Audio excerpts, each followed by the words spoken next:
Welcome to Burning the Metal, Shooting the Breeze, episode 14. In this episode, it's a Halloween film special that I brought various members of the community on. I brought on Thomas Hines of, please say the name of your band, man. I can never say it, no matter what. Furashigananuka. Furashigananuka, yes.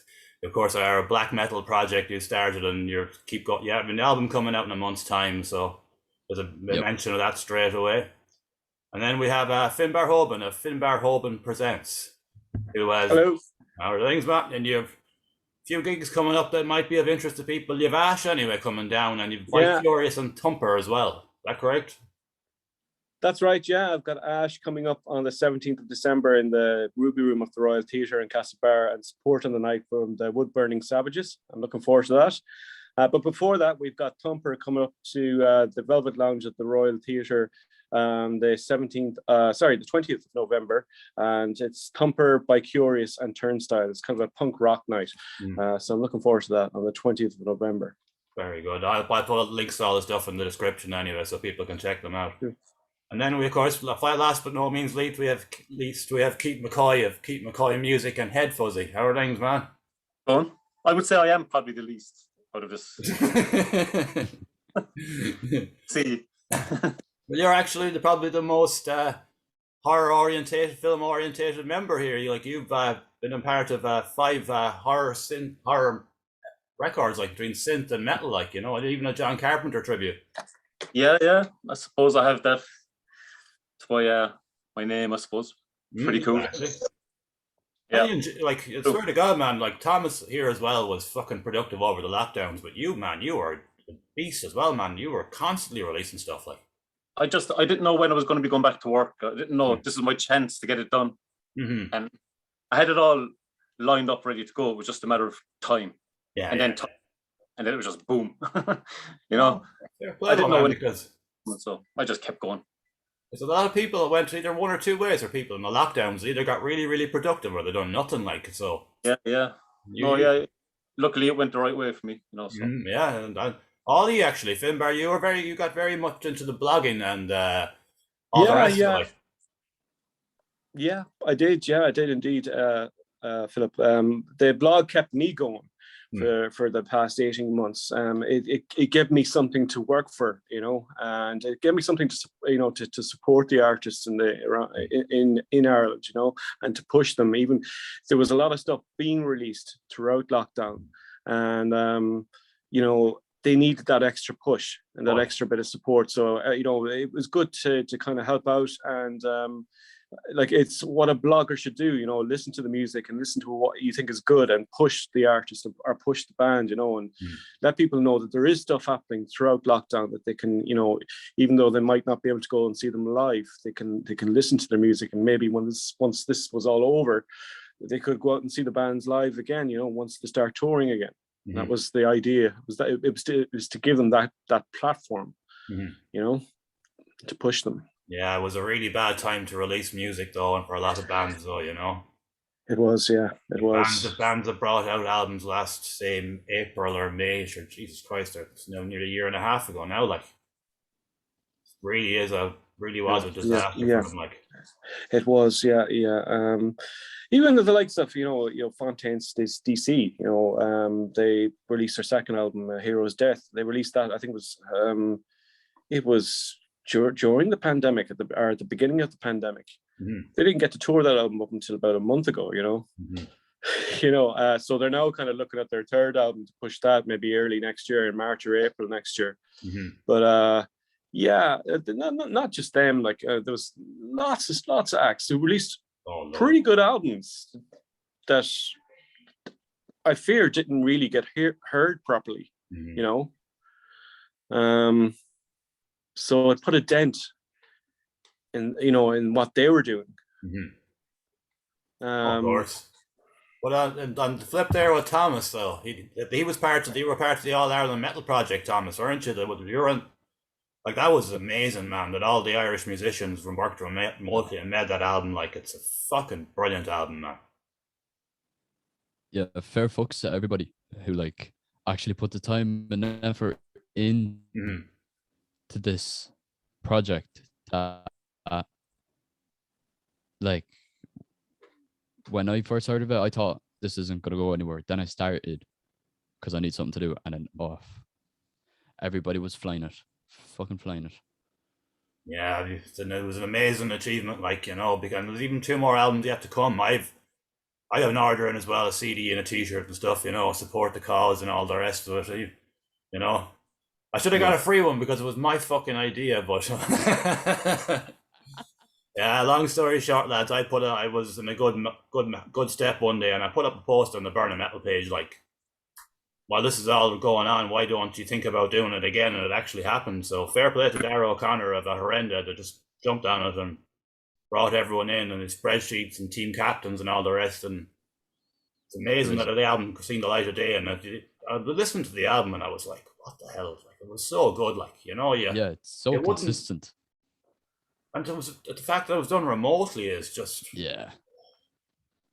fantastic. Anyways, well, we're here on today. It is a Halloween horror special. So horror films, they're of course they're always popular around Halloween anyway, and they're culturally, I don't know, I think they're making a bit of a comeback again in the mainstream with Halloween Kills being so big, doing big numbers and all the rest. It's kind of turned a corner again. For a few years there, the horror genre seemed to have just kind of, I wouldn't say it died, but it went very quiet. It went really B-movie and underground. Now it's just, and it's like there's a lot of issues with horror movies now. Like a lot of the franchises, like when you talk about Friday the 13th, for example, like we'll probably never see another one of those again because of the issues now with the copyright. That the man that originally wrote it won a case there recently. The 2 lads have to sit down basically and have a chat, but that doesn't happen. It'll be like Child's Play, where they had to reimagine it completely. They couldn't carry on the story because they didn't have the copyright. Well, it's been 2009? It's been nearly 12, 13 years, probably going on 13 years since the last Friday the 13th movie, which was the remake in 2009, which was a good remake, I thought.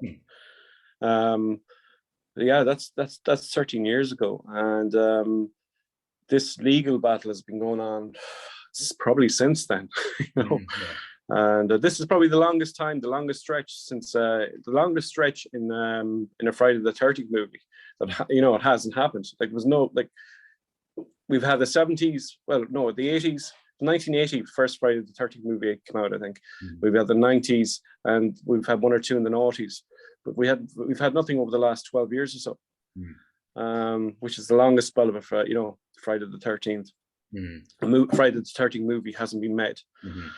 So I don't know. Hopefully we will. Yeah.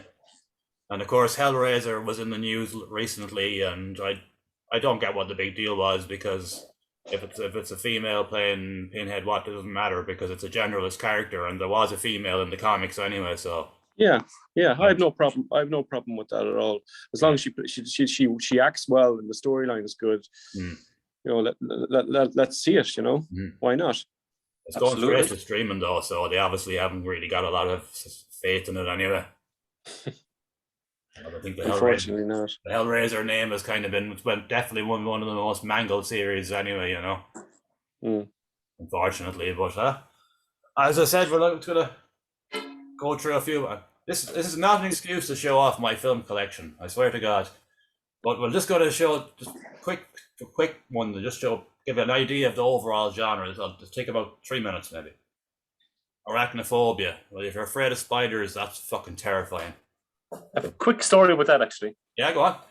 The first ever movie I went to on my own without parents. Yeah? Kid, went to the cinema on my own, watched Arachnophobia. It was my first film, all grown up. There you go. You enjoyed it, yeah? Loved it. Still love it. Yeah, it's a great film, so it is. It's a shame it kind of hasn't really, it's been forgotten, It's not in any streaming services or anything like. Oh, but I think it's, I think it's growing a bit of a cult fan base over the last couple of years, and I think in a few years' time, it's going to be, it'll be like maybe like Jaws, what Jaws is to us now, maybe, But I definitely feel it's beginning to grow a cult following.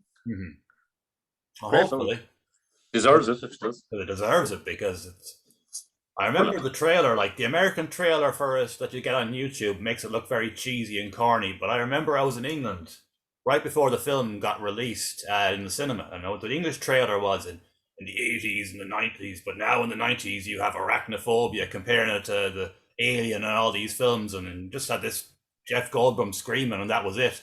You're like, this looks fucking terrifying. I can't wait to see this. Like, that's why I probably had such a better reaction in Ireland and England, because they sold it as this. Where the American market sold it as very cheesy, which it wasn't cheesy. It was pretty hardcore, like. And still had the fun element to it and everything. It did, yeah. But you were fucking getting worried when you seen that spider coming. Yeah, the big fella. Of course. And the other side of the genre, Sputnik. Have you seen that, lads? You have? I have not seen Sputnik. That is brilliant. It's a Russian sci-fi horror. Highly recommended. I'm going to be writing these down. Anything I'm missing. Yeah, that's what I'm doing right now. Yeah. Of course, you'll know this, lads. The People Under the Stairs. Yes. Yeah, that's another cult classic there. I think this film is very underrated. Dr. Sleep. I have not Dr. Sleep. I haven't seen that one either. That's the sequel to The Shining. All right, no. Cool. No, it's well worth watching, man. It's Ewan McGregor plays his son, back your man Danny, but he's an old man or older, like. Oh, very well, good, very good. Alien, sure. You don't need to say much about that, do you? Classic. Hollow Man, Kevin Bacon, one of his good ones there, and who's your man that's done with the director? Oh fuck, that's gonna annoy me. Paul Verhoeven, of course, yeah. Maximum Overdrive, another one I think is extremely underrated. That's another fun one. Yeah. Just there's one film I've ever hoped that would be remade, it would be this, because can you imagine what they could do with this now with modern technology? Yeah. They could really, really go to town on it. We need to start a petition. Exactly. The Conjuring, Conjuring, they're good. Like the Conjuring series now has kind of gone a bit downhill, but the Conjuring films themselves are usually pretty good. The Omen. Yep. Yes. Actually, in the past 2 weeks, I watched the Omen remake. The Omen, part 1, 2, 3, and 4. I watched them all in the past 2 weeks. Very good. I was kind of watching the Halloween stuff on Netflix because they were all uploaded. Yeah, I saw that. Yeah. Some of them don't really hold up as well as I remember them, but you're looking at Omen 4 is awful. I'm sorry? Omen 4 is awful, like. Yeah, 4 was a bit of a mess. Straight to TV. Oh, you're talking about Halloween, is it? Yeah. Okay, yeah. Oh, the Omen 4, and not Halloween 4, but I know they're all Halloween film's a Halloween film, isn't it? Really? Yeah, I have my favorites. Yeah, we all do. We'll get you in a while if you want or whatever. I didn't like the payoff at the end of The Curse of Michael Myers, though. That was just no. There's have you seen the producer's cutter of that? There's two different cuts of that film. Oh, is there? Yeah. The Curse of Halloween, The Curse of Michael Myers. And there's 2 different cuts that Screen Factory released, but it's come back maybe 6-7 years ago now. Yeah. And the other cut, the one, not the theatrical cut, but the producer's cut, I think it is. It's a completely different film. Yeah, it's a very different film. You should check it out. Oh, I will do. Oh, we'll go with just for 1 second. I assume, lads, you've all seen the director's cut of Superman 2. Yeah. Superman 2? Superman 2, the director's cut. Oh, it's so different. It's completely different. It's shorter, isn't it? No, it's actually a bit. I think I know it's shorter, but it's a lot darker. I must check that out. Yeah, do check that out. I still absolutely love every Superman film. Oh, yeah, mate. Look for the director's cut of Superman 2. It's well worth it. And I love this Zombieland. Yes. Love Zombieland. It's just good fucking crack, isn't it? You know. I would laugh. Yep. Dead Silence. Cool. Yeah. All right. Them, some 1950s classic ants. Oh yes. Yeah, them, and that's when all the black and white 50s. Total sucker for all that stuff. Love it. Oh yeah, and you'll enjoy this one. So, the giant Gia monster. Yeah. Another 50s classic. Laugh. Here's one now that people don't really know. The Driller Killer. It was banned for years. Driller Killer, yeah. Years. Really. The Driller Killer, yeah. Stuff. Huh? And a low budget B kind of. No, it was just nasty, like. Yeah. Just nasty film, like a driller killer, like, you know, a kind of Pride and Prejudice versus Zombies. I think that's brilliant. Have you seen that? Yeah. It's a good laugh. It's just a good crack. Like Pride and Prejudice, and just throw zombies into it, like whatever. You seen this? Freaks. Heard of it? Brilliant, brilliant film. Freaks. Really, really good. Highly recommend it. Train to Busan. That's it. I like that. It was cool. That's a good film. That's a very good one. One side by side. House 1 and 2. There. Good. Your kids are looking to get into horror. They're good ones. Exactly. Well, the first one now is a bit rough. The second one might be a bit easier. Yeah. It's technically, I think this is a horror. 10 Cloverfield Lane. Cool film. Classify that as a horror. Brilliant film as well. Shame the Cloverfield thing went tits up with the whole paradox thing, isn't it? I think there wasn't there talk about doing another film very soon. I haven't heard anything myself now. I haven't heard anything in a while. I should check it out. Night of the Living Dead. The original. Oh, classic. Nice. Yeah.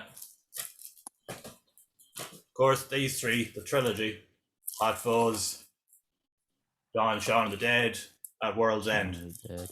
All amazing. I just wanted to, I'm showing all these as just a different kind of how horror is not, people think of horror maybe as Michael Myers or Jason Voorhees or something. But if you look at horror as a genre, like there's so much stuff in there that people might necessarily, like the house films, like, you know, we might know them, but the younger generation definitely wouldn't know the house films. No. On Spiders, Eight-Legged Freaks. The horror at its finest. The original. Classic. Yeah. Texas Chainsaw Massacre. Now we're talking. Classic. Here we go. Yeah. War of the Worlds. The film that absolutely the most this, you know, I assume you know the story about this. Back in the day, it was been broadcast live on the radio, and people started listening to it being broadcast on the radio and thought it was actually real. That there was the aliens that attacked, and people in America went fucking crazy when there was a spread on the radio. Imagine. Yeah, just something. So cool to live through that one. Exactly. Life, another one that doesn't get enough credit for the horror. So I don't know. Critters. Nice. Yeah, they were. That's the collection box, yeah. Yeah, they were. Before another series that's kind of gone downhill badly, but the Amityville Horror, the original. Love that. Yeah, the first two are very good, and after that, it just went silly, didn't it? I think it's one of those rare ones where the sequel is actually way better than the original. Yeah. The two was absolutely amazing. I remember, the third one now was mental, but the fourth one with it was the lamp, like, you know. Lamp monster, like, for fuck's sake. Yeah. Now we're into another classic territory. You'll both know this, lads. The Thing. Thing. I've never watched the remake. It's not so much a remake. It's a prequel. That came out to the film. Yeah, it's a prequel. So it's basically what was it the Russians? Was it the Russians that they were investigating that they found the original alien? Huh. So basically, it's what happened on their base before it came to them. All right. So it's actually it's not a bad film. You should watch it. It's pretty good. Yeah, check it out. Another Wes Craven, Wishmaster. Yeah. Ooh, haven't seen it in a long time. Yeah. Right. Yeah. Exorcist. I think the best horror film ever. Agreed on that. I'm not going to argue with that. Yeah, it's just even when you watch it today, it stands up so well. It's just like how they made that film at the time and made it look so believable. Like, crazy. Incredible film. 100% agree. Sorry? 100% agree. Yeah. You'll be delighted to hear, Philip, that they're remaking David Gordon Green, who's directing these Halloween films at the moment. He's remaking The Exorcist. So Oh God. He's doing 3 movies. Oh. So I don't know how you're going to feel about that. That's confirmed. That's definitely happening. Yeah. Yeah. Sure. Look at. We'll see. We'll see. Nothing is sacred these days, guys. Nothing is sacred. And another one now. I personally love this. Freddy versus Jason. Another film that took fucking years to make. Like. Yeah. Class. Nice and dark. Yeah, I think there was like 10 different scripts for this film. Like over the years, it was just. But it's great that it came out. Like, you know. I don't know if this is a horror or not, but it probably is. They Live. You know, yeah. Big Never watched aliens, you know. That's a classic, like. You have it there yourself. Good stuff. Good old VHS. Yeah, nice one. Room 1408. Have you seen that one, lads? You have? Long time ago, about 6-7 years ago. Yeah, it's a very good film. Very, very good film. I love John Cusack anyway. I think he's a very underrated actor. Yeah, he's very cool. Reanimator. Classic. Yeah, it's another one from back in the day. And I think this is one of the best horror. This is one of the best horror films that's made in most of the last 20 years or whatever. But I thought Scream, the original, was just a great, great film. Like Scream, I think it nearly put horror back in the map. Really, it did, yeah. Scream. Well, because then you had Scream. It was like I Know What You Did Last Summer and Urban Legend, and all these franchises were born out of Scream. So I kind of thought that was a good thing, you know. From there, you know. Of course. Hey, unbelievable. Absolutely unbelievable. Evil Dead, great show.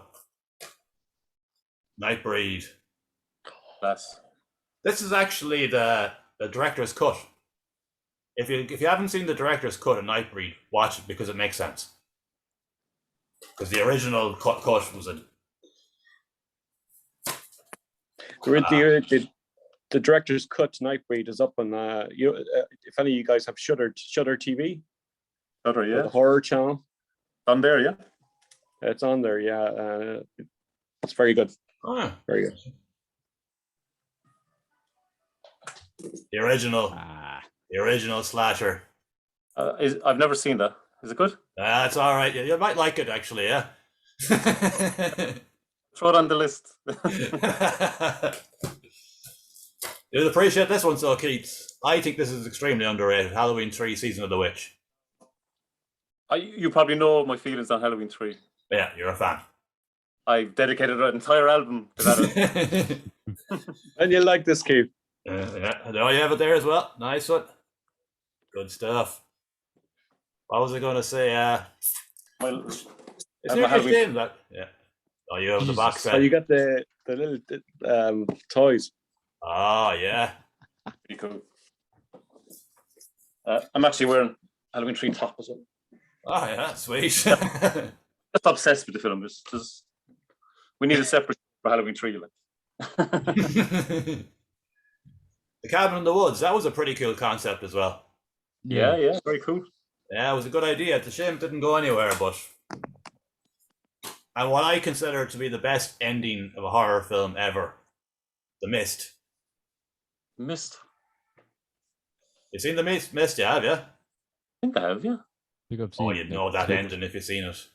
I can't say what clips of it online.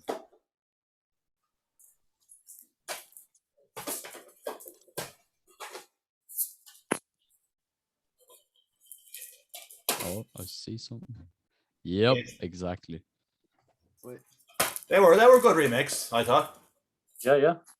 Thomas is his own it figure there. Good stuff. Yes. Classic. Pennywise himself. I suppose it's a horror. Beetlejuice. I love that film so much. It's just a classic, isn't it? Michael Keaton was fantastic. How he went on to play Batman is just unbelievable. Like, you know. Absolute, yeah. Another sit down with the daughter. Oh yeah, you know, so good. Just Till Dawn. Dawn. Excellent. Another one, yeah. I promise you, lads, I'm getting through these now, right? I didn't realize I had so many and fucking taken out. Hills of Eyes. Yes. Yeah. Dog Soldiers. Oh yeah. One of my all time. Yeah. My second werewolf film ever. That's so fucking good, that film, man. There's actually a sequel happening. Apparently, it's going. They're doing it like. Yeah, well, it's been talked about for so long now. It's hard to get excited about it, but it is. Yeah. I'd love it. Yeah, it's just amazing film. And I consider this to be a horror film because it's becoming more fucking real and more scary than any of the films we've talked about so far. Idiocracy. That's fucking horror coming to life in front of our fucking eyes, lads. Sorry. The Shining, of course. Classic. Another one that's Tremors, the whole HD DVD. Remember those? Tremors. Yeah, we watched it about a month ago, I think. Yeah, and this is another one of my favorite horror films. Event Horizon. Classic, yeah. Event Horizon. Real dark sci-fi horror. Yeah. Have you seen Brightburn? Have anyone seen that? Yeah. It's really good. It was good.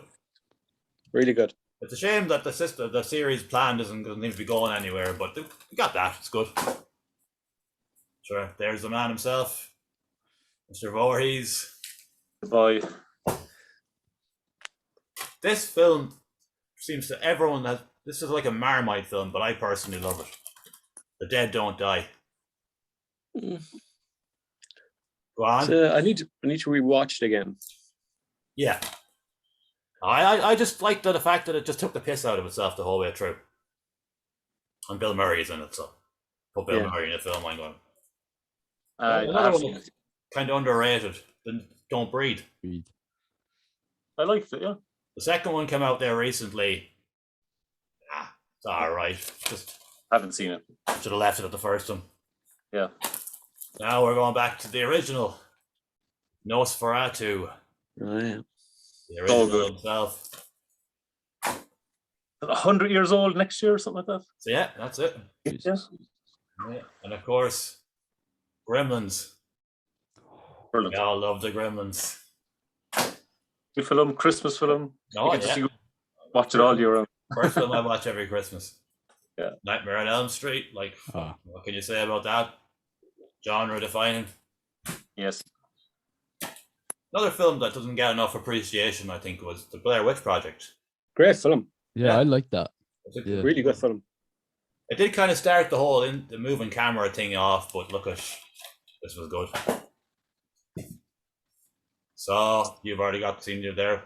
Got them. Yeah. Everyone's seen the Saw films. I haven't seen them all actually. I got after the second one I stopped watching them because I don't know, I just found they were just nasty.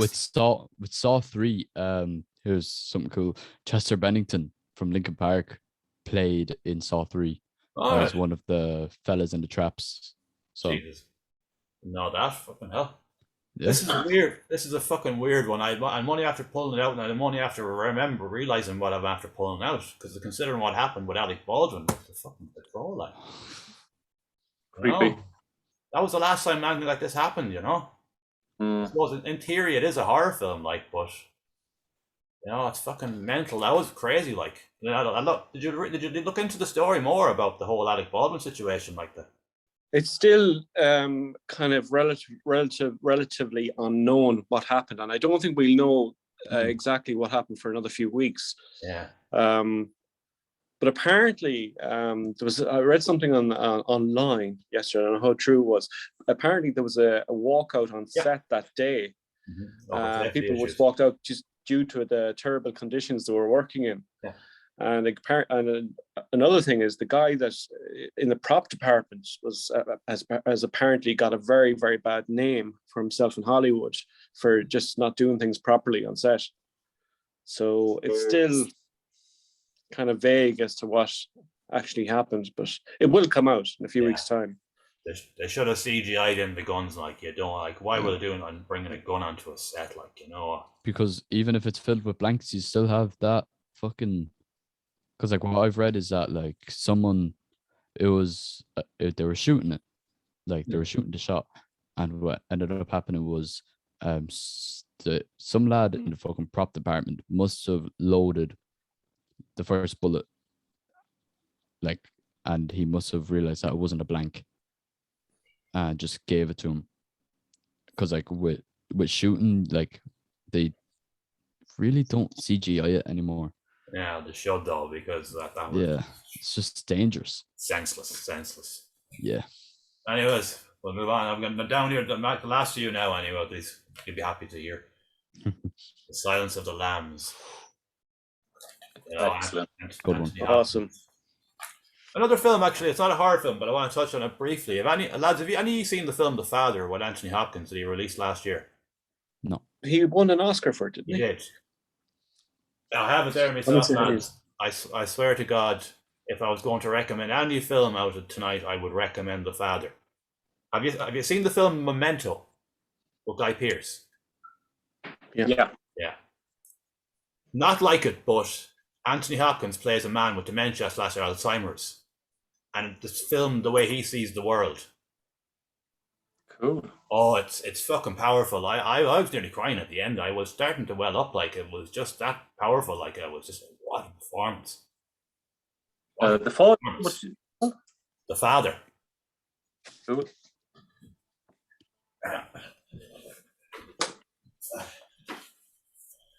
Just grab it there. That's it there, so you'll have a better idea of it. The Father.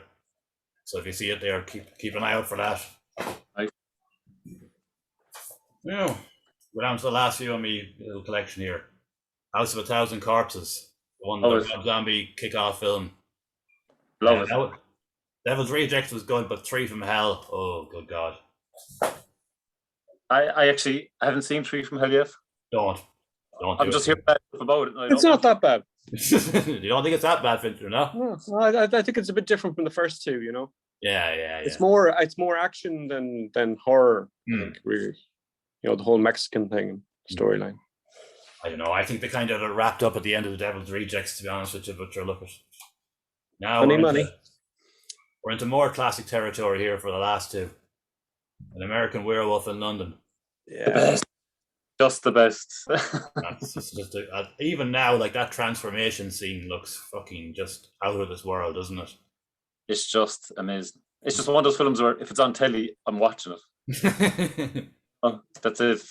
And last but least, least, Dawn of the Dead.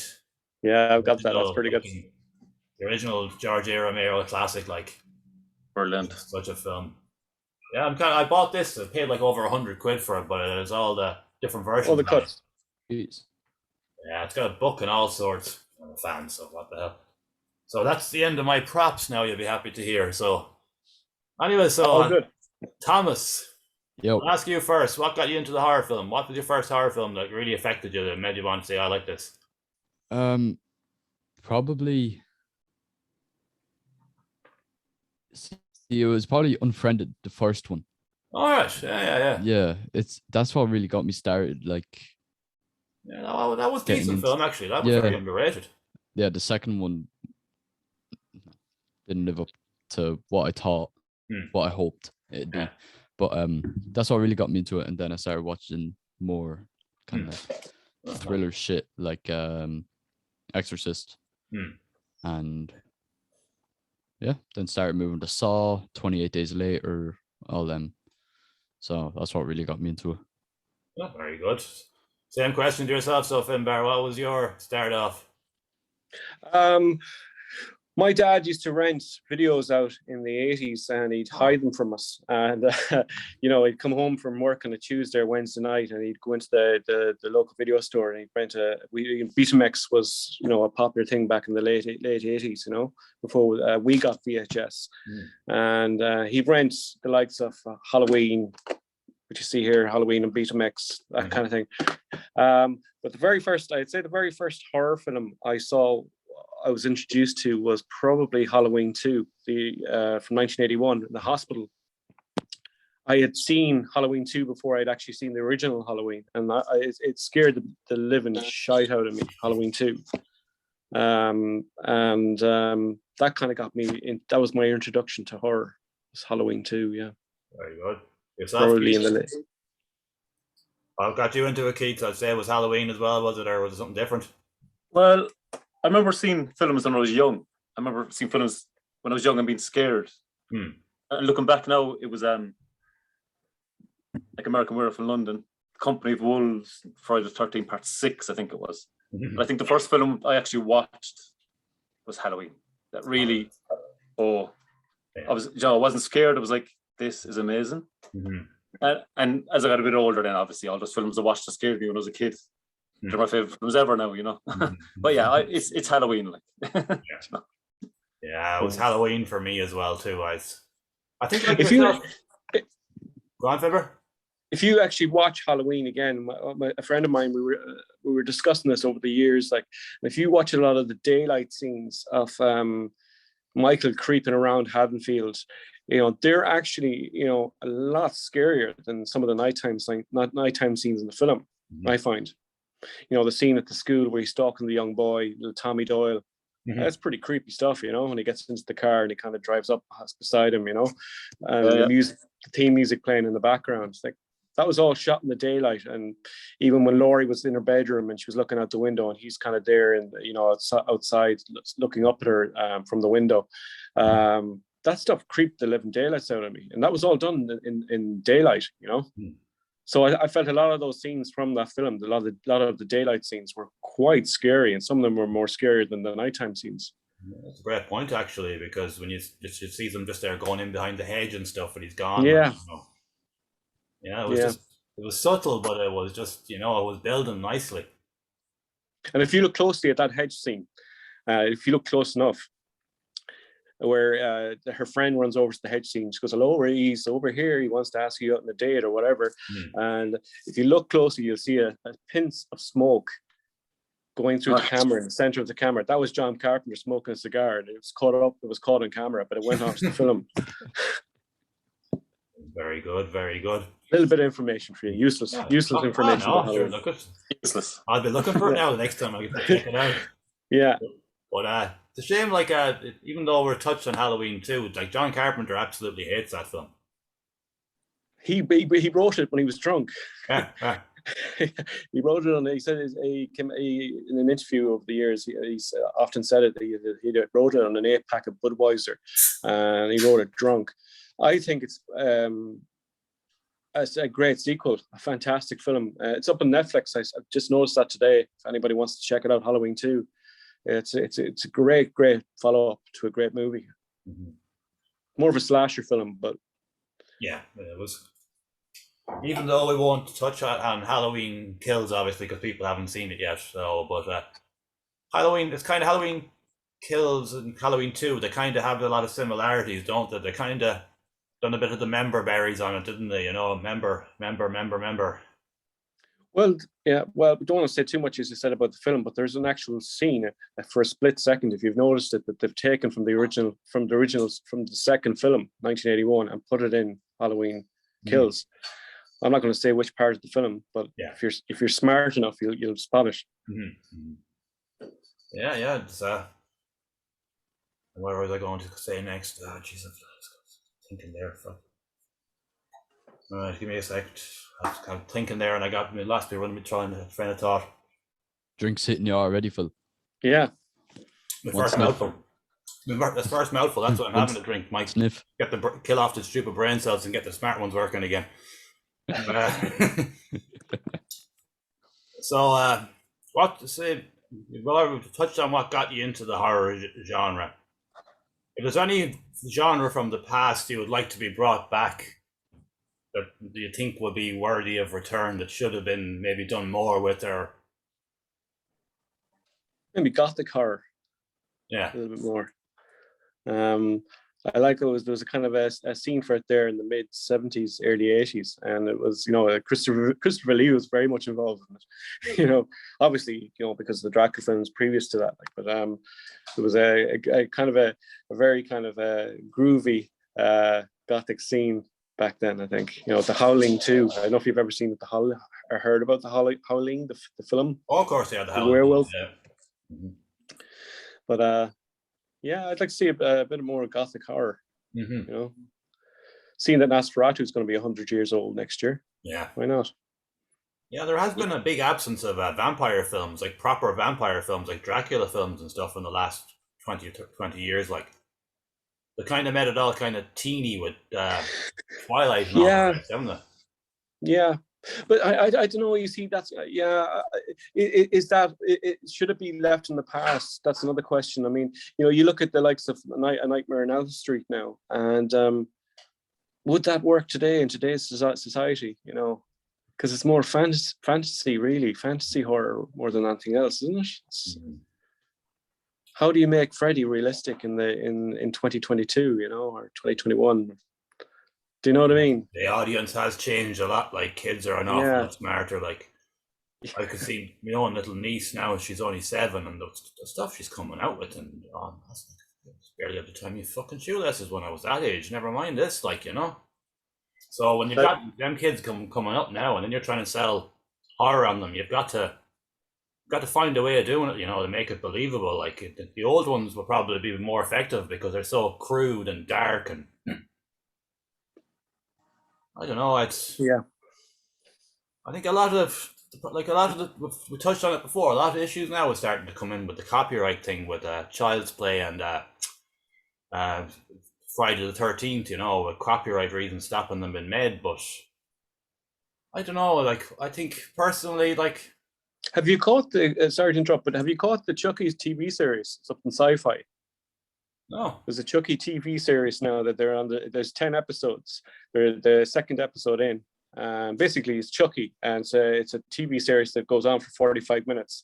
Oh. They've released 2 episodes so far on Sci-Fi TV.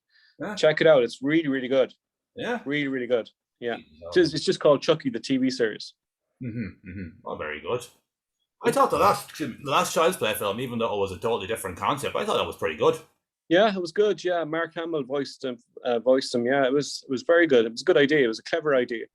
I thought it was very good myself now. Yeah. But I suppose you're kind of, when you change a character like that so drastically, you're always going to have people that won't like it, though, aren't you? Yeah, it's good. It's good to make a change.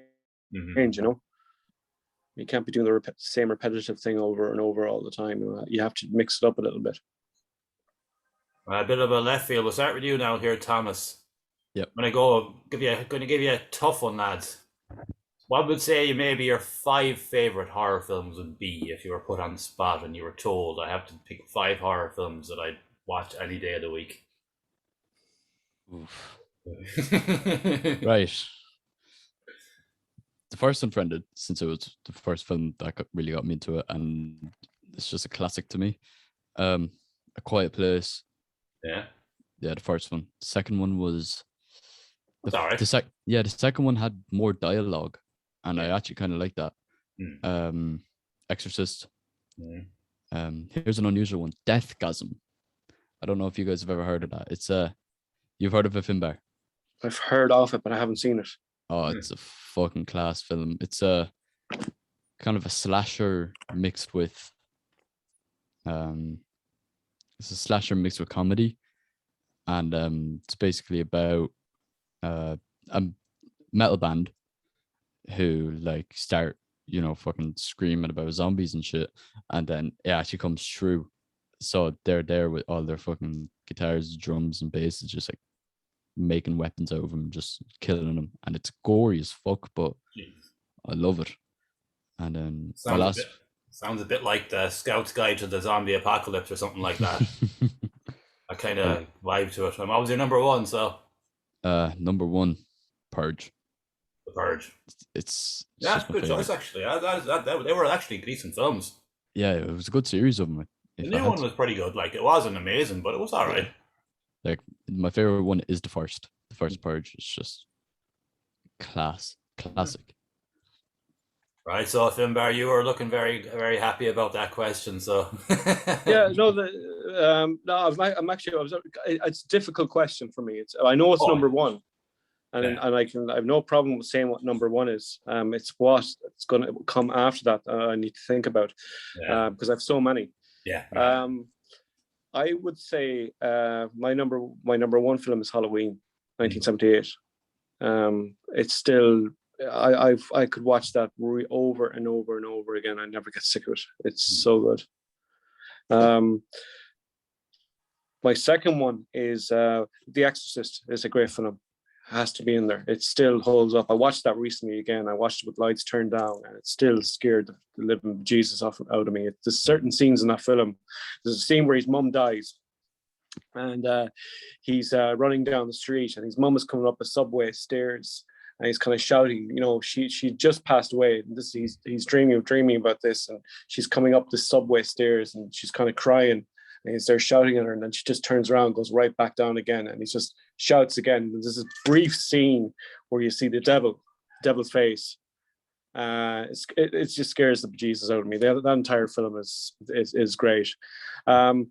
Third film is from I think it came out around 1984. It's kind of a black comedy. I think 1984, 1985, 1984. Sorry, Return of the Living Dead. Brilliant film. It's so good. Brilliant film. Guys, if you haven't seen that film, watch it tonight. It's great. It's great fun. Return of the Living Dead. It's three are great. Yeah. So that's 4. Have you got another one? Well, that was my Return of the Living Dead video. I have that VHS. Fourth, again, it would have to include John Carpenter. John Carpenter's The Fog. Oh yeah. I don't know if you're catching that there. Yeah. It's a great little ghost story. It's still creepy as hell today. From the very opening scene where John Houseman is he's telling the kids a ghost story and about how the ship crashed in 100 years previous to this. It's great. It's the entire film's creepy. The Fog. Yeah, John Carpenter's The Fog. My fifth. Oh God, I'm still trying to think. I would probably say Prince of Darkness. Oh yeah, of course, again, John Carpenter again. Yeah, that's a great flick. Alice Cooper's in that. He makes a cameo a few times in it, but it's definitely worth checking out. Donald Pleasence's in it too. Yeah, very underrated film. Yeah, another amazing soundtrack. Yeah, absolutely, incredible. Yeah, like have you got 5, Keith? Yeah, or 500. 500. We'll start. Obviously, Halloween is number 1. Greatest horror film of all time. Halloween 3, obviously. Yeah. Absolutely changed my life. And Nightmare on Elm Street. Part 1. Yeah. It was one of the earliest ones for me, and just so iconic, American Werewolf in London. Yeah. Just and probably the greatest remake of all time, The Fly. The Fly, yeah. I love The Fly. Film. So amazing. I leave it at that, but we can all go on and on with this. But my 5 are very straightforward: Exorcist, Halloween, American Werewolf in London, Event Horizon, and probably either Alien or The Thing. I couldn't really either or, because they're both. They really get in. Like the Alien, the first time I watched Alien, like it was just like in the game. Have you played the game Alien Isolation, lads? Yep. Yeah, that's fucking creepy. Yeah, like it's not. Fuck that game. That's all I'll say. Like it's the building up of the fear, but then it's not that scary. Like it's just like the way that it's just like so intense, and then it's kind of like you get let down because like you're expecting something big to like come at you, and then it's just like, oh no, but you just built all that fucking suspense up for nothing. Fuck yourself. I don't know. As far as Alien games go, it was very good. Didn't Resident Evil have that kind of vibe too? I think. Yeah, it was the first game, originally. Yeah. Right, I'm just gonna hit the looter.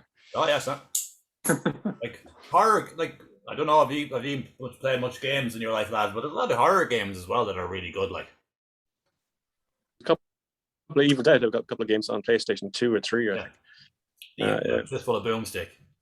Yeah. have it there. You know, I'm a big gamer, and yeah. Of course, there's Resident Evil games. The Last of Us games are fantastic as well. Last of Us games are fantastic. Alien Isolation. You know, the horror genre, it's in games now. They've really put out some great ones, but unfortunately, they don't seem to sell so well. I think it's weird, I suppose, because a lot of horror films are old. Fans are older now, so it's kind of they haven't got time to be playing video games, have they? Like, I'm not a gamer. Sorry, Finbar. What happened there? Sorry, Finbar, what you say? No, sorry. Was it not you said it, no? Could have been me, was it? Could have been y'all. You're not a gamer anyway, no? But I remember back in the day getting a Commodore 64, and a game pack, and Nightbreed was one of the games. And that was pretty cool. That was actually a pretty good game, like. Yeah, but I don't know. I heard Metallica then one day and everything went out the window. Well, it's probably a good job you're not a gamer, or you wouldn't have made all those EPs and albums you made during the lockdown, you know? Maybe, yeah. Maybe I would have made better ones, who knows? Yeah, but you've got quite a following out of that now. You've done all right, haven't you? Like, it's done pretty well, like, considering, like. Well, you're kind of just doing it for yourself, really, you know? At the end of the day, you know, you do it because you love it, like. But it's kind of weird the way it came about. I just did the cover of Chariots of Pumpkins from Halloween 3. Just for myself, a bit of fun. You know, can I work this out, like? I threw it up on YouTube, and then I got an email one day from Rustblade Records asking if they could use it on the tribute to John Carpenter. I thought it was a joke. Yeah. I said, yeah, work away. Heard nothing more for months. And then all of a sudden, I got an email. We're releasing it there in 2 weeks' time. We'll send you 10 vinyls, say thanks or whatever. I want to hear this. Pretty cool. Like, I mean, if you told me that when I was Thomas's age, 15, that I'd be on a John Carpenter tribute album, yeah, that's dream come true stuff, like, you know. Shit the bed, basically. And it still is a dream come true, even at my age. So, yeah, it's pretty cool. It's amazing, like, you know. It's a good lockdown story for you, and it's good you have a young daughter as well, too. It's good, like, the stuff like that would be great for influencing her as well, like, just to kind of say that even if you are getting a bit older, don't give up, like. But she's actually big into art and stuff now, and I see the picture. Already talking. She's a talent. Art college. What age is she? She's only about 12 this year. She's 11 now. 11. Yeah, Jesus, man. Yeah. Some of the stuff I've seen you put her up, like, it's fucking really good, like, really good for someone so young, like. Really focused, really dedicated, always practicing and always drawing, and just has her head screwed on. I didn't have that kind of mentality when I was in my 20s, never mind 11. Obviously came from the mother side of the family. I was about to say that, yeah. It obviously didn't get it from me anyway. She was the one who crapped the whip. No, she's great. She's a great kid. Never had any trouble with her, no tantrums or anything. Not yet. Give it time. Well, it's coming, obviously. I actually sat down with her a couple of weeks ago. We watched the Thriller video. Yeah. Jackson's Thriller, thinking it would freak her out. And she was just laughing at it. Yeah. Just go back to what you were saying, kids these days. Yeah. It's you know, when I was 11, the Thriller video, I was terrified. Like, oh yeah, he was just laughing at me like that. Yeah, the state of him. Yeah, it's very different. Completely different. See, Finbar, a few years ago, you've done a Halloween-based event in Castlebar. You did a zombie walk, didn't you? You had gig on and stuff, was that right? There was a zombie. The zombie walk. I didn't organise the zombie walk. It was organised by a lady called Rita Scott here in Castlebar, and she did a zombie walk before our gig. Yeah, and then we did this. We had this Michael Jackson dance off.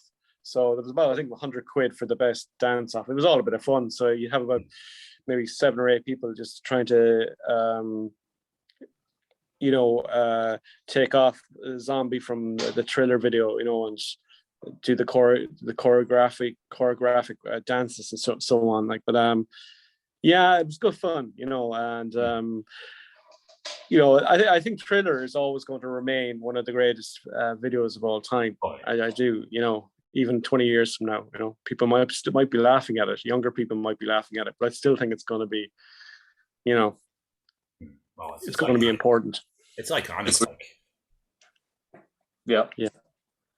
It's a weird one now when people will look back at it though, because we'll look at it differently now out of all the things that came out about him over the last few years. You know, it's a I wonder he hasn't been cancelled. His music is still very popular. Yeah, extremely. You know, and Thriller is still a great album. More brilliant. It's a fantastic album, and Off the Wall before that was a great album too. It was great, more of a disco album, but it was a great record. But perhaps his later stuff I find hard to swallow. Like, but Thriller and Off the Wall, fantastic records. Not bad, has moments too. Yeah, there's a couple of tracks on there that I like. Smooth is there one called Dirty Diane or something? Dirty Diana with Slash doing the solo. I don't know what album it's on, but The Man in the Mirror is a great song. Yeah. Brilliant song. Great self-reflection song. Yeah. So, Thomas, you're a young lad and we're all not so young anymore, so what's your views now on, say, the future of horror? Do you think now, as a young lad, from your point of view, do you think the genre is going to keep going, or is it going to fade back into obscurity like it kind of did for a while? Do you think it's going to be a thing for younger people? It's going to have its ups. It's going to have its ups and downs, like what happened, a few years ago, like where it was like 10, 15 years ago when it was just like no one really heard was like watching horror films, and then it just rose back up. Like I wasn't alive then, obviously, but like because like my dad's a huge horror fan, so he would like lend me all shit from like Extravision and all when Extravision was still around, like renting movies, and just never gave him back. Nobody Nobody ever did. There's a place here in Roscommon, man. It was called Downtown Video. And if you didn't have at least one, if everyone didn't have at least one fucking film from Downtown Video, there was like, why haven't you got at least one there? Like, because it was just ridiculous. Like, you go in there, people go in I swear to God, but I know a lad that used to work there. People used to go in on the first day when a film would come out, hire it out, and never fucking bring it back. Yeah. Brand new film, like for a fucking £2 or whatever it was, like.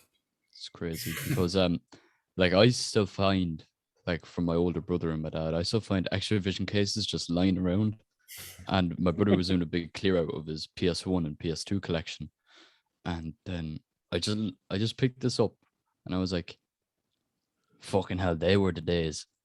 It was the PS2 game Black, and it was Xbox as well, the original Xbox, and poof, it's a relic. Brilliant. Yeah, I miss video shops and I miss DVD shops. They were great, weren't they? You go in there and you could be an hour in there, like. Because then you'd have all the popcorn selections and all the sweets. Thomas, we're going back a bit further now. We're going back to when there weren't Extravision, when there were just like emporiums. You could be 25 years or 10 years worth of films all still in there, Jesus you'd walk into an old video store and you see a big massive cardboard cut out of either Michael Myers or Freddy Krueger, and they'd be advertising The Nightmare on Elm Street Part 4, the Dream Master. There were good times, and you nearly try to nick the cardboard cut out and bring it home with you. But Friday nights going into to look at to rent some of your favorite horror movies. It was a good time, and it was a more interesting time. Don't get me wrong. Like it's a lot easier now to go online and pick out a movie. It's just not the same though. It's not the same. Making the effort to go into town and just look at a video store for an hour and look around. It was good fun. On the topics of like stores, like retro stuff, if you're ever in Wexford town, that you only live like 15 minutes away from the town center, there's this cool place that's after opening called a Retro Game Corner, and it's a really fucking cool place because you'd have old like clothes and shit, like, and you can even find, let's say, the likes of black metal like records just like lying around, and old albums, like old Bob Dylan shit, and then you'd get to the back where there's all VHSs and fucking original PlayStation games, and I was just like, damn. So I picked up. I think I spent what 150, 200 quid in there once. And it's just it's heaven. I swear to God, lads, if I could, my dream, if it could be done, would be to open a shop that sells DVDs and games and toys and shit like that. If I thought it could be done that you could actually stay in business, I would open it tomorrow, because I'd be happy to be in there all day just talking about films and games and music and whatnot, and you lads coming in, the regulars, and it'd be a great thing. There was one in Roscommon, it was attempted, and it didn't last 5 minutes, unfortunately. Yeah. But sure, people don't buy physical anymore, because even though, I swear to God, I watched Dune before it was released in the cinema here, right, the TV here in the room, and it in HD quality, that's how easy it's gone now to get stuff, so it's... Yeah, and unfortunately, Halloween was... I went to the cinema to see Halloween Kills, but because it was on Peacock, there was a HD version of it online the following day, Yeah. It's websites like Soap Today. That's what I use for all that shit. Actually, you told me about that, Phil. Yeah, I did.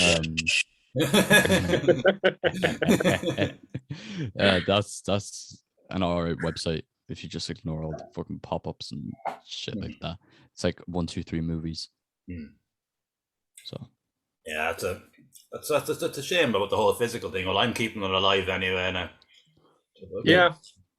Do you have much of a selection of physical stuff, Keith? It's all up in the attic. If I knew we were bringing your stuff, I would have taken some. I probably even forgot what's up there. Yeah. But it's just hard to. I suppose all the films I love, I have bought. I have them all in the attic in all their different versions and VHS and stuff. And it's kind of hard to bring yourself to buy some. I know, Phil, you're great at it, but I just sometimes, especially when you have money's for food and bills and stuff as well. Yeah, it's an expensive business now. I mean, there's lots. I don't have kids. I'm single. So I would have a little bit of extra money. If you understand what I'm saying. Yeah, when you have kids and family, you have to. They come first, obviously.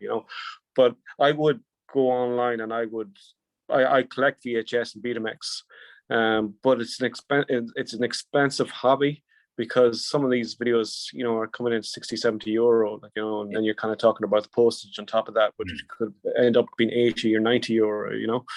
So it's all money. It's money, and it's you come to a point when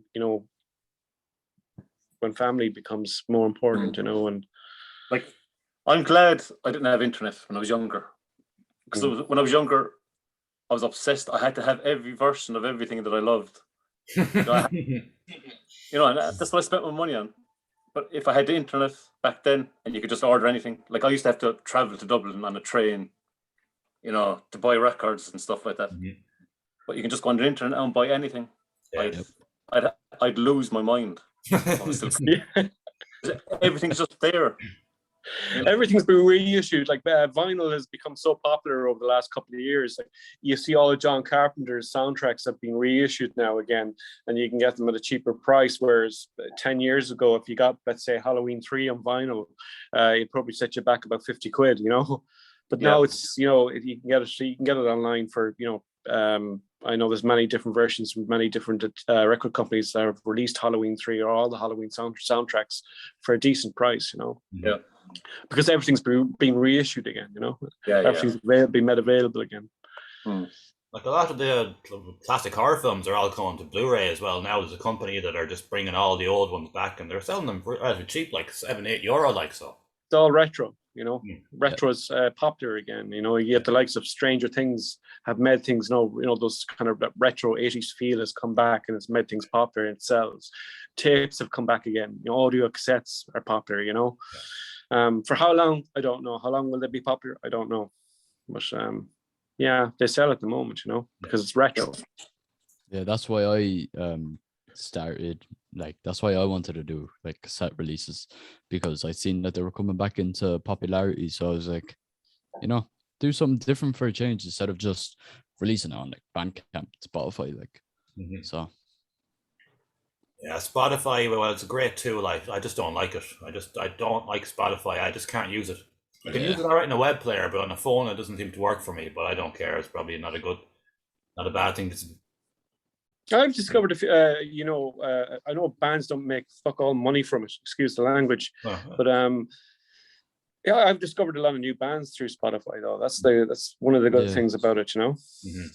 Like if they pay, like if they pay properly. Yeah, exactly. Because it's like what I doubt it's even a cent for one stream. Probably half a cent. Yeah, even less, I'd say, because like, jeez, that's why, you know, I'm a big fan of Spotify myself, but when it comes to fucking supporting artists, I'd look for Bandcamp, fucking physical shit that goes directly to them, like, and it's just Bandcamp Fridays were great as well there too. That you get all the full money went to the bands, like that was great. Like, yeah, that's a good idea. Was a good idea. Yeah, we're touching on the whole retro thing there, but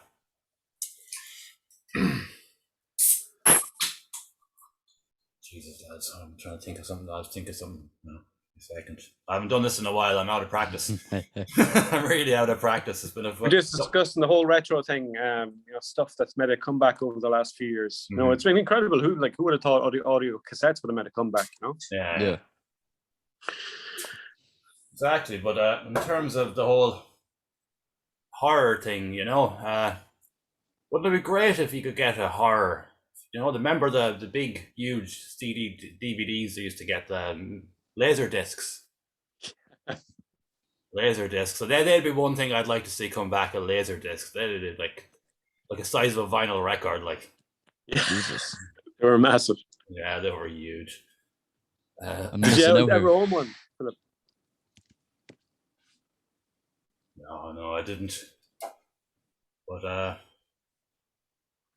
well, lads, when you think of something to say here, lads, I'm fucking coming up blank. I remember, like, the laser discs. The laser discs.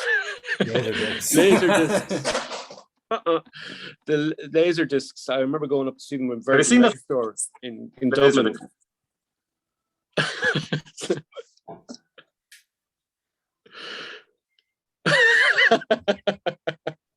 Drink. But I remember they used to sell them in Virgin Megastore in Dublin, and like there were just these massive, like kind of they were like the size of a record, but much bigger, and they were expensive. They weren't cheap, if I remember. Yeah, it was a cool thing, like, but I don't know. I think in future now, I think the whole this you're saying there about the retros making a comeback at the moment, but I don't think it'll stay around long term because the biggest issue is like people's houses and people's living spaces are constantly getting smaller, and if you have a small living space, it's very, very hard to have a collection. Like, it's all bulk. Yeah, it's seen as bulk, and it takes up space, you know, and unfortunately that's the way, you know, we're going now. You know, we're cutting down space because we don't have as much space as we used to, like 20 or 30 years ago, which is quite sad, you know. I'm going to try and hang on to my physical stuff as long as I can, though. You know, I really am, because, you know, I've got some good stuff. I'm sure, like yourself, Philip, and Keith there, and, you know, this. It's nice to have a bit of memorabilia, physical memorabilia of something, you know, of a bygone age. Yeah. You know? Yeah. Oh, definitely. And my niece and nephew, whenever they come down, they just come in here into this room and they look at all the stuff and just like, you know, they think it's amazing. Like, and I'll tell you a story. Actually, I remember after the lockdowns, like myself and my mother, we both contracted the virus last January. So that, even though we did whatever about that, but that means they could come back then because we weren't worried about it, you know, which is a great thing. And I remember the first thing, when my nephew came back for the first time, he was a bit older and he was just looking at everything amazed. And I just turned to him and said, "Oh, you know, someday this will all be yours." And he looked up at me and said, "Really?" And then my niece didn't miss a beat. "He'll give it to you when he's dead." I was just like, oh my good God. This is a 6-year-old girl. He's already planning my demise. He's like, straight away, you're dead. You can have all his gear, like, you know. Be careful around her. Exactly. But Finbar, you've done a metal kind of event once, didn't you, down in Mayo? I did a metal night one time. Jesus, I can't remember. Must be about 7 or 8 years ago. It was called Metal over Mulroy's, which was the name of the venue where I used to run shows originally. Mm. And yeah, I find it was a good night, but we didn't have many in. What I find with metal, and as much as I like metal music, it's very hard to sell around Mayo. Yeah. It really is, it's hard for people, it's hard to get people out to support it. Yeah, it's nearly impossible. It's not like, let's say, Limerick. It's probably maybe even better in Roscommon. I don't know, but it's very tough in Mayo to kind of to push the metal scene. It really is. I think I've done a couple of metal nights in Castlebar over the years, and each one of them we've had a kind of a poor turnout, Yeah. Which is sad, Well, it's not a popular form of music, really, is it, in general? Well, no, it's not around, not Mayo, anyways. As far as I know, as far as I'm aware. Well, there's probably loads of metal fans in Mayo, but they all like Mastodon or Metallica or some big bands. You try to tell them. I remember one night we were supposed to we put on Blaze Bailey. We played with Iron Maiden on 2 albums too. One of them being underrated, I think. I think the X Factor is a really good album. But we put on Blaze one night in a clubhouse in Castlebar Celtic here in Castlebar, and that place can hold about maybe 250. And we were told, we were going to get loads to come on the night. Loads of people told us we're going to come on the night. We had in total about 13 people turned up to the show. And I felt so embarrassed because I was talking to Blaze on the night, and I said, "Look, I'm really sorry about this." He says, "Look," "it's no problem. I played to 2 people before." He said so, and he went out into the show like a professional, put on a really good show, and he had a really good band with him too. But like that kind of whole rock metal thing, dark metal, it's a hard seller. Mm-hmm. It really is. Can I just say that I'm a huge Blaze Bailey fan. He's great. He's good, isn't he? Probably my favorite gig of all time was Blaze Bailey in Dublin, and it felt like he was playing a stadium. I was at the front row, and it felt like, and I turned around, and there was about 20 people behind me, but it didn't feel like that. It felt massive. I absolutely loved it. That's how we felt that night. We were just at the end of the night. So we were by myself and another promoter. I think he's called Colin Dunn. We both decided to promote the gig together, and we both just looked at each other halfway into the gig and said, "Look, this is really good. Let's, we're going to take the loss tonight, take the hit, and just, that's the way it's gone, But we enjoyed the entire night. He was phenomenal. His band were phenomenal, and there's actually a bit of footage up on YouTube from the gig. A couple of videos are recorded. Blaze Bailey live at the Clubhouse. If you want to check them out, but. He was bloody great. He was a nice guy to deal with too. I've been trying to convince Tall John from Bad Reputation Limerick to get Blaze into Olin's for years now. Yeah, now there's a tour. I get up to Tall John, get him. But, it happened yet. Yeah, he's good, and his band. He changes his touring band every so often, I think. But the touring band that were with him, there was a guy that was a guitarist, Italian lead guitarist.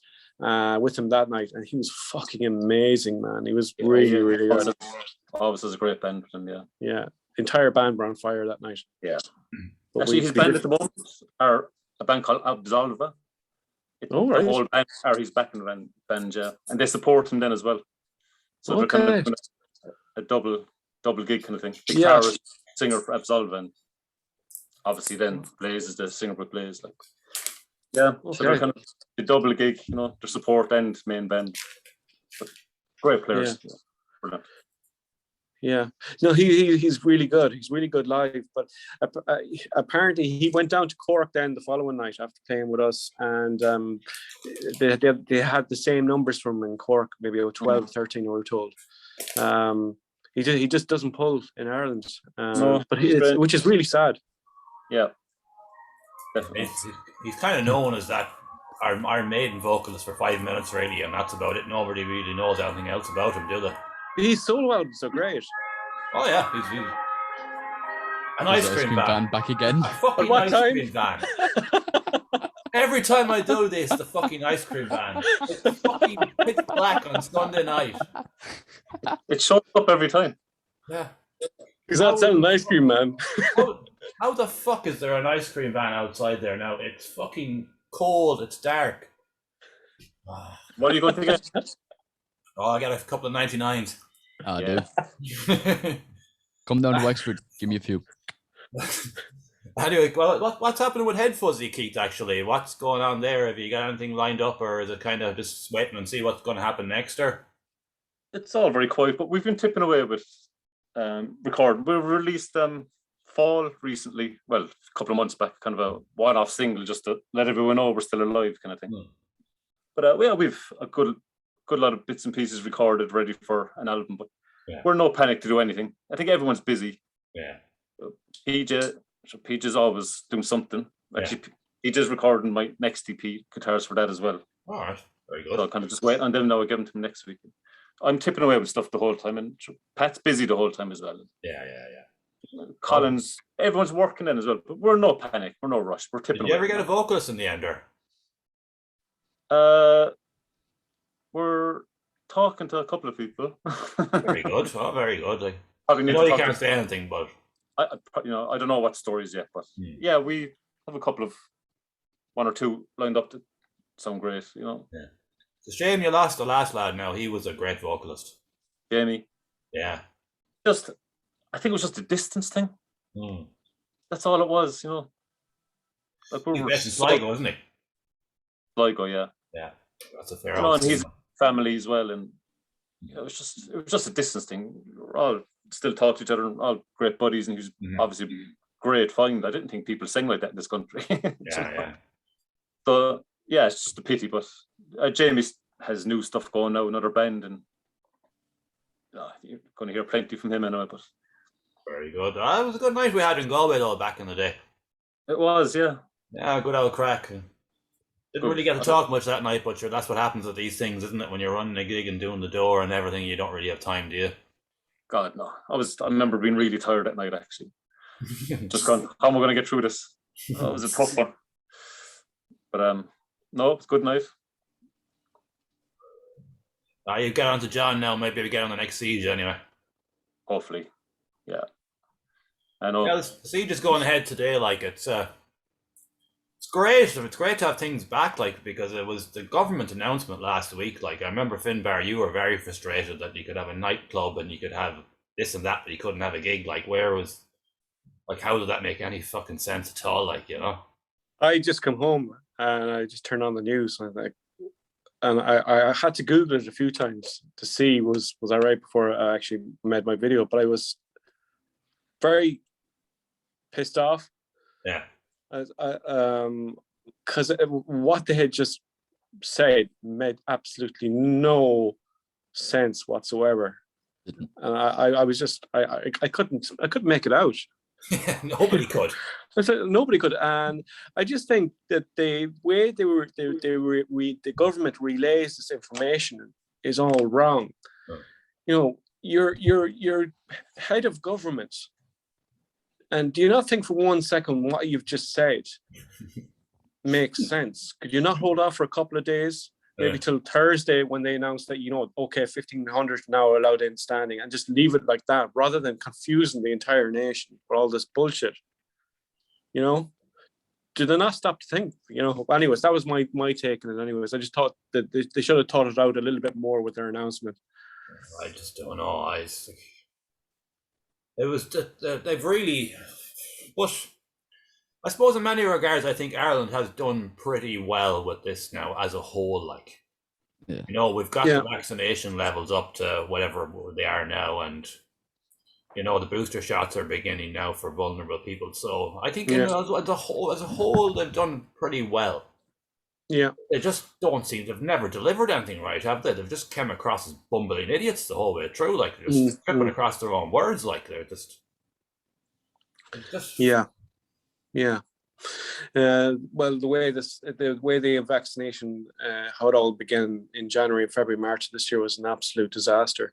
And it wasn't until I think April or May before I'd say it was at least May before they kind of got their act up on it, you know.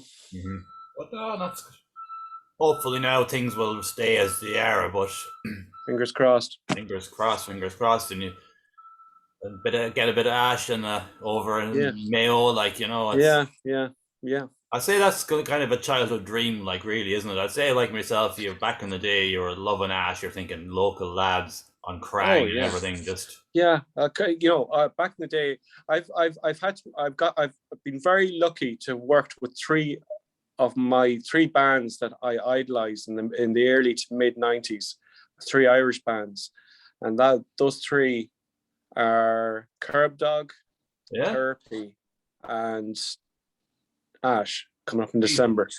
So for me, you know, that's, you know, I've worked with lots of great acts, but for me, those three acts, you know, from the early 90s to mid 90s, I was a huge fan of Curb Dog, Therapy, and Ash, and they were. I never thought I'd get the chance to put them on, you know, myself. Especially, you know, 20 years down the line. Yeah.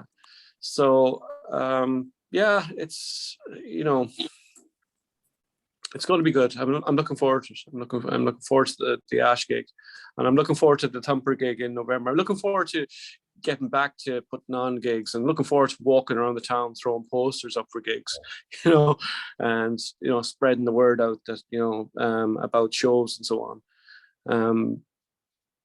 Like any other promoter in Ireland, the last 18 months have been absolute fucking crap, you know, and for every musician in Ireland too. And just when you're making your comeback, because you stopped for a few years as well too. I did. I stopped for a year. I was diagnosed with early MS in 2017. I'm doing great.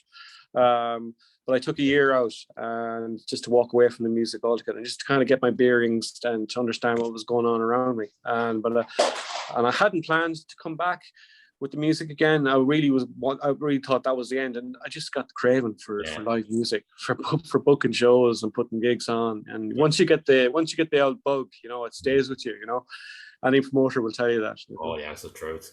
Yeah. Like, I remember back in 2014, I put on Arachnophobia gig in Dublin in Fibbers. All their songs are about Arnold Schwarzenegger films. And that was just, I swear to God, man, I was just in heaven that night, you know. And it's one of the few gigs I've put on in my life that I actually fucking broke even on as well. So it was great. I didn't lose any money that night. Well, if you're breaking even on a gig, you're congratulating yourself. You're doing very, very well, you know. As long as you're not losing money, you've successfully done something good for yourself, you know. Because it's very rare you break even on a gig. Very rare. Yeah, my biggest ever loss on a gig would be $2,000. Yeah. Have you any horror stories that are about Halloween? I'd say $2.5 grand. That's not. It's bad. Yeah, which is not, it's not bad, but it's still, you know, it's a lot of money. You take it. It's a lot of money, you know, but you have to take the punch with it, you know, and roll with it, you know. But, yeah, it's all fun and games in this business. What about yourself, Keith? Have you any plans to bring the whole horror synth thing out live or anything, or are you just going to keep it as a project? I think it's just a recording thing. Yeah, I kind of. Like, I was in the cover band thing for years, and I left that just as the pandemic was kicking in. I was just sick of gigging. But kind of just recording is where I'm at now, really. I'm just enjoying writing and creating and getting it out there and moving on to the next thing. No real plans, or Head Fuzzy will be my live release, you know. But yeah, I've no real desire to gig live or anything like that. It's all about just recording, creating, and trying to push myself a little, you know, that kind of thing. You know, I suppose with the job and the family and everything, you know, it's kind of time consuming as well. Yeah, it's not even that. It's just burnt out from the gigging a little. So I'm just enjoying not having to leave the house. Yeah, a good friend of mine is a wedding band manager, and he's a front man as well. He was down. He lives near me in Roscommon, like, and he was playing one week in the arsehole of Cork, and he'd fucking drive back again that night because he has a young baby. 8 hours driving, like. Ouch. It's a tough life, you know. People, but the cover bands thing. Were you in wedding bands or? Yeah, wedding. Well, rock, pop, and we do the odd wedding. It was just a weekends thing, but I'll be working all week, and then you're getting ready to go to a gig. And you're getting home at 4 o'clock in the morning. You're getting up. You're getting ready to go again, and then it's Monday morning. Yeah. And then you realize you've barely seen your daughter. You've barely seen your wife, and your own music is bottom of your priority list, and you're never going to get around to it unless you change something. So that's what I did, you know. And all of a sudden, I was releasing albums like a lunatic. It's the best thing I ever did. No offense to it. It was just time to change. I was just burnt out from gigging. And working. Well, I was only gigging twice a week, but it was my 2 days off from work. Yeah, but that's still 7 days a week, man, you know. So yeah, I'm just enjoying finally doing my own music now and spending time at home the weekends and stuff. So no major panic to get out there live gigging again, but I'm sure Pat will have head fuzzy plans soon enough. So he's at the Siege today anyway. He'll probably be going home now and thinking, the jitters, I can't wait now. Might get an old drunk message in a while. Well, Thomas, you have an album coming out at the end of next month, but your project is on hiatus now, though, basically, isn't it? Yeah, it is. So basically, just with school and everything, that's really the only reason. And just couldn't find the time. Like, obviously, like let's say if I'm just like riffing around on the guitar and I come up with a cool riff, I'd obviously just like record it, and just leave it. Like, I probably have 50. I have around 50 songs that are unfinished. That what I'm thinking about is releasing it as a compilation, middle of next year. That's what I'm hoping to do. But at the moment, not doing anything with it. You have other bands though, don't you? You have a punk band as well and a melodic death metal one as well, don't you? Yep. And I'm after starting up a new one as well. Me and a local friend, Christoph, he was down at my house and we were, similar music taste and everything. And then he was like, I can scream. And then I was like, oh shit, all right. So, got the recording equipment and just started fucking around. And that song now is releasing at the end of this month. So, yeah. It's called Dead Memories. It's a black and death metal project. Oh, very good. So that's what we're doing. And then with the punk band, again, friends in school. It started off as a school band, then we started fucking meeting up every week. We're working on an album at the moment. And then with that melodic tech death project, it's nothing really has been happening. It's just like, we're all in school still. Yeah. And one of the lads, I think, lives in Galway, another one in Donegal. So it's just impossible. Like, yeah. And it's just, we might be meeting up the midterm. So hopefully that goes ahead. And yeah, that's really everything, to be honest. Oh, it's good that you're. But my advice to you anyway would be to kind of be. I know you don't have the head for school, and I know you don't like it, but try and make some sort of effort anyway, because if you want to get into any sort of college course now, even with regards to music, you need to get decent points, don't you? It's not like it used to be. I'm in 5th year at the moment, and I hate it. Like, even though I hate it, I still get schoolwork done. I got surgery there, fucking hell, 4 weeks ago, so I missed easily a month or 2 of school. I was only in for a week, then I was gone.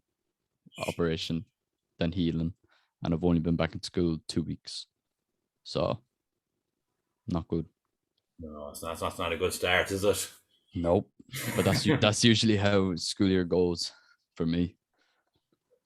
Yeah, man. Go on. fifth year, and I was walking around with my skin tight school pants, and injustice were all drawn in the back of my shirt with a marker. And I ended up getting kicked out of school because I had no interest. Yeah. But I eventually went back and finished that last year. And look at me now. Congratulations. You can do it. Well, thanks very much. I'd done something similar when I was 31. I was the same thing as yourself. I wasn't kicked out, but it was at the point where they just said, you've got two choices now. You can either walk or you can be pushed. And if you want expulsion on your record, stay here. I didn't give a fuck, man. I just went in and caused annoyed teachers. I didn't care, like. Yeah. It was just, I don't know, the whole school system was just, it's broken, isn't it? You know, it's just... Yeah, especially with like individual, I can never say that word. Individuality. Yeah. Like my school is fucking, you know, Christians and Catholics and blah, blah, blah. And then there's me. Yeah. Like I'm a Satanist. And like, yeah, I respect others' religions, but like not when you're like being made in religion to like stay there. So I just fucking, whenever there's mention of God, I'm just like, oh, here we go again. Did any of the teachers or any of the students, and did they know about your musical thing? Thank fuck they don't. They don't. I was going to say, like, if they got out in the class that you were in, that you were listening to, writing and promoting and producing depressive, suicidal black metal, like, they'd be fucking waiting for you to come in with an AK-47 with them. There's only like a handful of people in my school who know what I do. That's my close friends, the punk band, and one of the teachers came across my music, because I don't fucking know how. But she came up to me after class. She was like, "Do you need to talk?" And I'm like, "But what?" And then she showed me her phone, and it was just, "Yeah, Tomas Hines, blah blah blah, depressive, suicidal, black metal, blah blah blah." And I was just like, "No, leave me the fuck alone." So, school can be right crack, because sometimes oh boy, like fights and just like. Usually I'd be the one to break up fights, but there's some fights where it's just like, you don't want to break it up. You just want to see what happens. Like, so. There was never really any, I don't know about your situation, Keith, but and yourself, Finbar, too, but there was never really any fights in my day anyway. Was there, Betty? Yeah, I was fights. It'd be lunchtime fights, you know? Yeah. And there'd normally be an area in your school that the teachers wouldn't go to, you know, like under the bridge, or, you know, you'd have the lunchtime fights. There was, but they were they were severe enough, but they'd always kind of end up going like, you know, right, we kicked the shit out of each other, you won, and they'd shake hands at the end of it, and that was it, you know. Yeah, I remember a few memorable fights from my era in school. All right, yeah, definitely. But yeah, there was never kind of, you know, it was never so violent that a knife would be pulled or it would end up in casualty, you know. It'd be, you know, a few punches around the face and the jaw, and that was it, you know, and shake hands, and it was done with, you know. But it was never kind of an emergency situation where you'd have to bring the other person up to A&E, you know. There was fucking hell, I actually remember this. I'm surprised I remember this. It was first year, and it was my first week in, and a few of the first years scheduled a fight in school. They were like, yeah, all right, this is all planned. We're gonna, from mats, and then in the middle of the hallway, just start scrapping the fuck out of each other, just see what happens. And that was their way of telling, you know, the hard lads. It was the hard lads' way of telling the school, we don't give two fucks. It's like they tried to own the school after coming in. And I just fucking laughed at them like, fucking retards. Oh, watch me get cancelled for that now. You're out of here. Yeah, and On the subject of the horror genre, I'm amazed the cancel culture thing hasn't come after it more, to be honest with you. Yeah, I think it has to a certain degree. I think there's certain things that wouldn't get me mentioned in horror like they were in the 80s. I think there's a couple of snowflakes out there, all right, that disturb the certain moments in 80s horror. Certain words used in those films that probably wouldn't get away with today. No. Like fucking, this is not really a horror. It's more of like a kind of suspense series. 13 Reasons Why. The fucking scene where the main character Hannah, she killed herself. That's what the whole series revolved around. And then Netflix had to take out the scene because apparently some people signed a petition to have it removed, and it got like 100,000 signatures.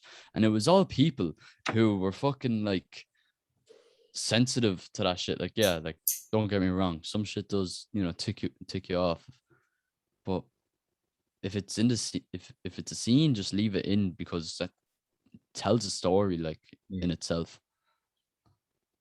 And then like you lose track of it then if the scene's not in it, because you're like, okay, what happened here? And it's not like you already have it in your head, if that makes any fucking sense.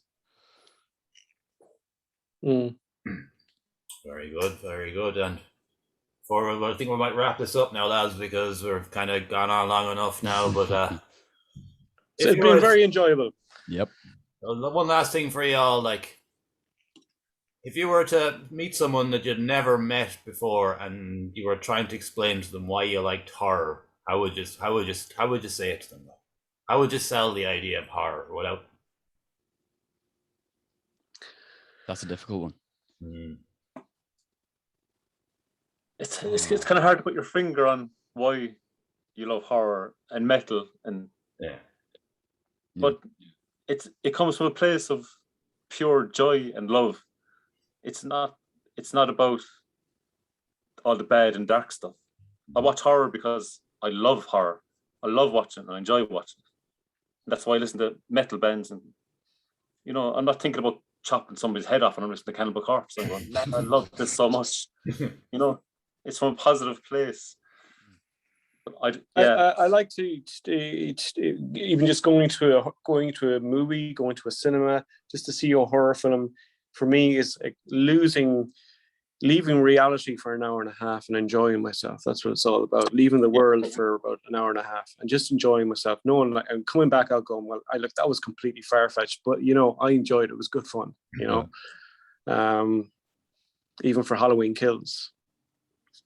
Don't want to be giving too much away for people who haven't seen it, but I came out of that. There's some far-fetched scenes, but I was like, it's Halloween. It was enjoyable. It seems to be really divisive, Halloween Kills, though. Like, it seems to be people either hate it or they love it, don't they? Yeah. It's kind of split it. But at the end of the day, like, it's the middle of a trilogy. I have my own thoughts on it, but when it's the middle of the trilogy and it's done what it was Michael's film. Yeah. It was his film and it was his story. Badass in this, like. Now, if I could have chopped out 15 minutes of the mob scene and added 15 minutes of brutality, I would have. It wasn't a perfect film. Yeah. By no means. I enjoyed it, and I can't wait to watch it again, and I can't wait for Halloween Ends. So bring on Halloween Ends. Yeah, absolutely. It's going to be a more contained film, the third one, and there'll be less of the whole mob thing. So it'll be interesting to see where it goes. And it's not going to take place on the same night. It's going to take place in real time. So it'll take place Halloween night 2022, whereas Halloween Kills took place on Halloween 2018. Yeah. The same night. So it's going to be 4 years later. All right. Well, that's good. That's a good idea, actually. That's a good thing. What do we hope happens, though? I don't even know. Well, look, I think it's a bit obvious what's going to happen. I think, regarding the characters. Do you think that will be the end of Halloween then? Do you think that will be it? Do you think? For 5 years, maybe? Yeah. Until somebody else. There's going to be a few others. Personally, I'd like if they went back to the whole season of the witch type thing, you know? Yeah. If they made Halloween films in the brand, but as Halloween stories, like Dark Mirror type thing, you know, like where they have a different Halloween concept, you know, that'd be pretty cool to keep the franchise alive, I think. I absolutely loved that whole idea, that whole concept. Would have been amazing, I think. And eventually bring Michael back, obviously, you know, and maybe tie it up. But there's a chance there to tie up part 3 and the Thorn storyline as well, I think. That'd be kind of cool. It just depends who takes the film. Yeah. You know, I think Danielle Harris will come back for something for Halloween in the next few years. That would be cool. Danielle Harris, the young girl that was in the 4th and 5th film of the Thorn story. I'm still following her career. She's cool. She still looks nice. Now, do you think in the next Halloween film, if they are to wrap it up, how would you think it would end? Do you think it'd end like either Michael dies and then, or like, let's say something happens where it's like a big catastrophic event, like? But the only thing that I can see them doing to Michael in the next film is blowing him up. Come on, like there's nothing else for it. Like he's been personally stabbed. I would love if he just killed them all and he stayed alive. He just went off. That would be another good ending. Just killed them all and then he's finished. His job is done and it leaves it open for another kind of thing to happen. Yeah, they should have like 2 different versions of an ending, like the way Unfriended Dark Web, like there was 2 different endings. So we'll see anyway.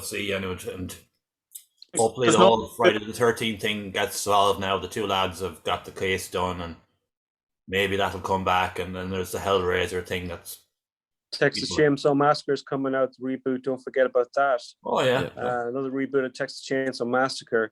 Scream 5 is coming out on January 15th. And what else? There's another film.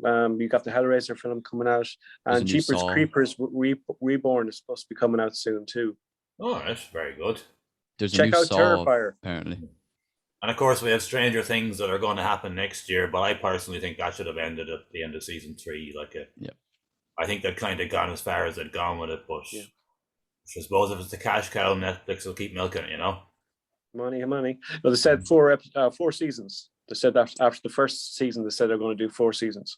So, well, hopefully, anyway. Like Stranger Things is good crack. Like it's good. Like it's like a cross between Stand By Me and something. I can't think of anything else I like it, but it's that kind of a vibe. You know, it's just brings you back to the time. You know, doesn't it? When the old days we were growing up watching 8 and all the rest of it. It kind of has that vibe to it. You know. Goonies sort of thing going on as well, I suppose. Yeah, the Goonies as well, like, you know. Mex bikes heading off on an adventure, you know. Like when you remember when it would come on the TV and you'd have the VHS ready and you'd record the first part and then you'd be waiting for the next week or whatever, the second part to come on to record it as well, like. Back in the old days, and you'd watch them over and over again because there was fuck all else to watch, like. Anyways, lads, sure, we'll have a good chat anyway. We'll leave it at that, and thanks for coming on. Thanks for having me. Cheers, lad. Thank you. Thanks. Bye. Bye.